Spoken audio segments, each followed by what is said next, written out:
नमस्कार मित्रांनो, नाती मराठी या यूट्यूब चॅनलवरती तुम्हा सगळ्यांचे मनापासून स्वागत। मुरंबा मालिकेच्या आजच्या भागामध्ये ज्या बॉटलची रेवाने एक्सपायरी डेट चेंज केलेली असते तर रमा ती बॉटल उचलते आणि अर्थाला औषध देण्यासाठी रूम मध्ये घेऊन येते। तर सीमा अर्थाबरोबर गप्पा करत असते आणि रमा त्या वाटीमध्ये ते औषध काढून त्यामध्ये पाणी मिक्स करून ते शेवटी अर्थाला द्यायला लागते आणि तेवढ्यात पार्वती आजी येते।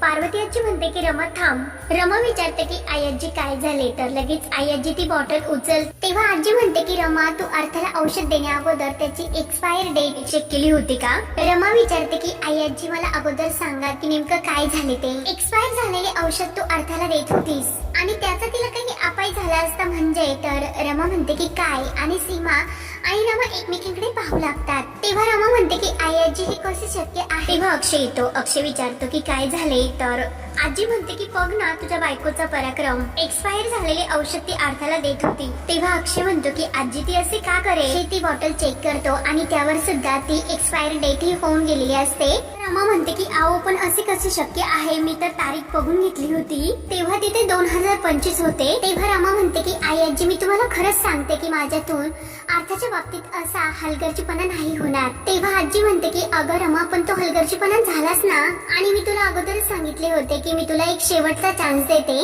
पण तो चान्स सुद्धा तू घालवला। तेव्हा रमा म्हणते की आई आजी प्लीज तुम्ही असे बोलू नका, खरंच मी बघितले होते। आजी म्हणते की तुझ्यावर विश्वासच कसा ठेवू, दिवसेंदिवस तुझ्या चुका ह्या वाढतच चालल्या। रमा उठते आणि आजीला म्हणते की जरा शांत व्हा, तुमच्या आवाजामुळे अर्थाला त्रास होईल। तर आजी म्हणते की अगं कशी शांत होऊ, मला सांग अर्थ आपल्या घरातलीच आहे ना, बाहेरची आहे का? आणि अगदी बाहेरची जरी असती तर तिच्या सुद्धा बाबतीत मी असा बेजबाबदारपणा खपून घेतला नसता। आजी म्हणते की अगं रमा तुला असे वाटते की तुझ्या इतका अर्थाचा सांभाळ दुसरे कोणीच करू शकत नाही का? तेव्हा रमा रडतच म्हणते की आई आजी असे काही नाही आणि मला असे म्हणायचे सुद्धा नाही, प्लीज मला एक चान्स द्या, अर्थापासून मला लांब नका करू। तेव्हा सीमा म्हणते की आई तुम्ही रमाला आणखी एक चान्स द्या, मी तुम्हाला सांगते रमापेक्षा आणखी कोणीच चांगलं अर्थाला नाही सांभाळू शकत। तेव्हा लगेच रेवा म्हणते की मी सांभाळू शकते, मी अभिषेकची बायको आहे म्हणजे अर्थाची आई। आणि ते बोलणे ऐकून सर्वांना तर धक्काच बसतो। रमा आणि अक्षय सीमा यांना रेवाचा खूपच राग येतो। तेव्हा रमा ही पुढे येते आणि रेवा अजिबात नाही, तुझी ही नाटकं अगोदर बंद कर आणि तू अर्थाची आई नाहीस, काही झाले तरी मी अर्थाला तुझ्याकडे नाही देऊ शकत। आणि रमा पुन्हा आई आजी जवळ येते आणि आई आजी प्लीज तुम्ही असे करू नका, अर्थाला रेवाकडे देऊ नका, म्हणून आई आजीची खूप विनवणी करू लागते। आणि रेवावर तुम्ही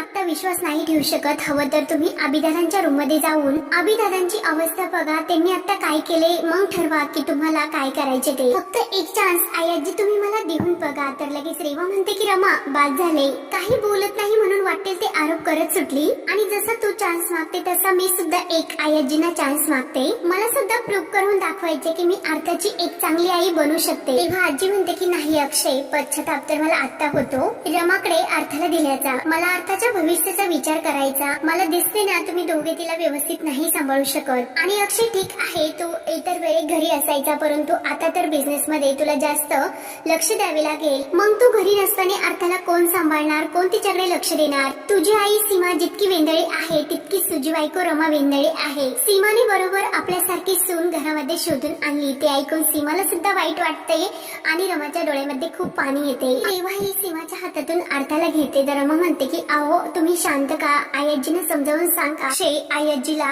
समजावण्याचा प्रयत्न करतो परंतु आई आजी काही ऐकत नाही आणि रेवाला म्हणते की Reva you better take care of okay. तर रेवा खूपच खुश होते आणि आई आजी आपल्या रूम मध्ये निघून जाते। रमा खूप रडत असते। तेव्हा रेवा ही रमाला म्हणते की तू अर्थाचा पाळणा आणि तिची खेळणी माझ्या रूम मध्ये आणून ठेवशील। रमा खूप रडत खाली बसते। अक्षय आणि सीमा तिला समजवण्याचा खूप प्रयत्न करतात। अक्षय म्हणतो की अगं रमा स्वतःला सावरतो, रमा तर खूप रडत असते। नंतर इकडे अभि रेवाचे नेमकं हे काय चालले म्हणून डोक्याला हात लावतो। रेवा ही अर्थाला आपल्या रूम मध्ये घेऊन येते आणि वेलकम टू यू अर्था असे आणि म्हणून तिला पाळण्यामध्ये टाकते। अभि रेवाला म्हणतो की रेवा हे सर्व काय चालले तुझे, हे सर्व सामान, त्या रूम मधील जागा कुठे कमी होती आणि तो रेवावर भडकतो। तेव्हा रेवा म्हणते की अरे हळूच वर, थोड्या दिवसाचा प्रश्न आहे, मी अर्थाला झोपवते। आणि अर्थाला म्हणते की झोपायचे नाही, रात्र झाली झोप आता।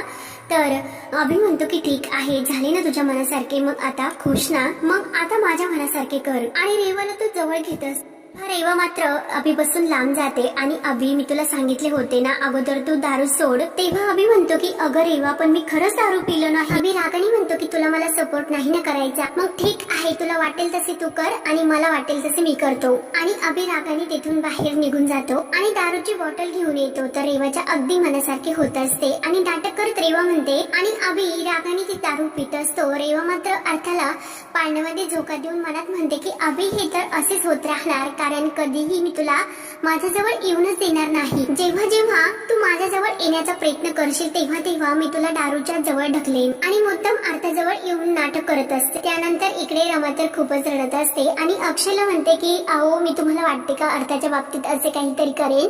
इतक्या दिवसापासून मी अर्थाला सांभाळते आणि आजपर्यंत असे काही झाले नाही आणि आजच मी असे का करेल म्हणून खूप रडत असते. अक्षयला मात्र रमाला कसे समजावे तेच कळत नाही. त्याला सुद्धा खूप वाईट वाटत असते. रमा रडत म्हणते की अहो, मी हे सर्व नाही करत, रेवा करते हे सर्व, तुम्ही प्लीज सांगा ना. अक्षय म्हणतो की हे बघ रमा, तुझ्या बोलण्यामध्ये जरी तथ्य असले तरी आता मी काय करू शकतो? तू सांग मला की मी काय करू शकतो. रमा रडत म्हणते की अहो, मी तुम्हाला खरंच सांगते की मी तारीख पाहून घेतली होती. बाकी मला काही कळत नसेल, पण अहो मला इतकी तरी अक्कल आहे की मी ते औषध बघून घेतले होते. अक्षय म्हणतो की मान्य आहे, आजी जसे म्हणते की तुझ्या वाचण्यात चूक झाली असेल. अगं रमा, तुला वाटले असेल की त्यावर 25 आहे, पण त्यावर 24 सुद्धा असू शकते. रमा नाही नाही करत असते आणि अहो, मी 25 आहे असे वाचून घेतले होते असे खूप रडत सांगत असते. रमा म्हणते की आजपर्यंत मी धांदरटपणा करत आले, परंतु अर्थाच्या बाबतीत मी कधीही असे धांदरटपणा नाही केला. मन लावून मी तिची काळजी घेत होते. माझ्याकडून असे नाही झाले. तुम्ही जा बरं, अर्थाला घेऊन या. तुम्ही राहू शकणार का अर्थ वाचून? तुम्ही जा आणि अर्थाला परत घेऊन या. अक्षय म्हणतो की अगं रमा, अगोदर शांत हो. अर्थ तर आपलीच आहे, ती आपल्याकडेच असणार. रमा ऐकायला तयार नसते आणि तुम्हाला सर्वांना वाटते की माझी चूक आहे, मग त्याची शिक्षा मी भोगते. त्याची शिक्षा मला मिळायलाच हवी आणि माझे चुकले ना म्हणून रमा रागाने आपल्या तोंडात मारून घेत असते. त्यानंतर इकडे अर्थ खूप रडत असते. रेवा तिला शांत करण्याचा प्रयत्न करत असते, परंतु अर्थ ऐकायला तयार नसते. अभि दारूच्या नशेत रेवाला म्हणत असतो की रेवा, अर्थाला अगोदर शांत कर, मला तिच्या रडण्याने खूप त्रास होतो. रेवा फक्त कुळकुळ वाजत असते आणि काय झाले, तुला भूक लागली का? अर्थ तर जोरजोराने रडत असते आणि अभि प्रचंड वैतागतो आणि लगेच उठतो. मी चाललो, त्याला चालता सुद्धा येत नसते. नशेमध्ये तो खूप असा वैतागून बाहेर निघून जातो. तर रेवा सुद्धा खूप वैतागते आणि उगाच तुझी जबाबदारी घेतली मी, तुला ते रमाकडेच द्यायला हवे होते. इकडे रमाला शिवाय अर्थाशिवाय झोपच लागत नसते. अर्थाचे दुपटे घेऊन ती अंगाशी झोपण्याचा प्रयत्न करते, परंतु अर्थाबरोबर घालवलेले सर्व क्षण तिला आठवतात आणि अर्थाची खूप आठवण येत असते. रमा शेवटी उठून बसते आणि तिचे दुपटे हातामध्ये घेऊन खूप रडत असते आणि हवा घेते. पुढे काय होणार हे पाहण्यासाठी आपल्या चॅनलला नक्की सबस्क्राईब करा.